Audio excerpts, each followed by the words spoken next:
The wind off Narragansett Bay didn't just bite in the winter of 1778. It hunted. In the heart of Newport, the shattered town, Thomas stood in the doorway of his family's warehouse on the Thames Street waterfront. He was 17, but in the 3 years since the British had marched in, he felt as old as the timber-framed houses that were disappearing one by one from the skyline. To his left, a gap in the street looked like a missing tooth. Only a week ago, a widow's small home had stood there. Now, there was only a frozen rectangle of dirt and a few stray shingles. The British 22nd Regiment had arrived at dawn with axes, dismantled the oak frame in 3 hours, and hauled it away in carts to feed the insatiable fireplaces of the officers' quarters. The silent island. The Newport Thomas remembered was a forest of masts and green trees. Now, the island was a desert of stumps. Every orchard in Middletown had been leveled. Every woodlet in Portsmouth had been fed to the fires.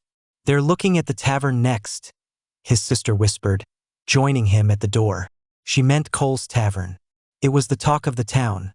The Marquis de Lafayette had stayed there just months ago during the chaos of the Battle of Rhode Island. To the locals, the tavern was a symbol of the French alliance and the hope of a rescue that hadn't quite come. To the British, it was just 40 cords of seasoned wood. The great dismantling. That evening, the order came. Thomas watched from the shadows as the redcoats swarmed a row of shops near the old colony house. The sound was the worst part. The rhythmic thwack of axes and the screech of rusted nails being pried from beams that had been set a century before. He saw an officer carrying a stack of leather-bound volumes. "From the Redwood Library," the officer remarked to a subordinate, tossing a book onto a small fire to get it started. Thomas felt a pang in his chest. They weren't just burning wood. They were burning the town's memory, a ghost of a town. By the time the sun set, the smoke over Newport wasn't from cozy hearths or busy kitchens. It was the acrid, heavy smoke of history turning to ash.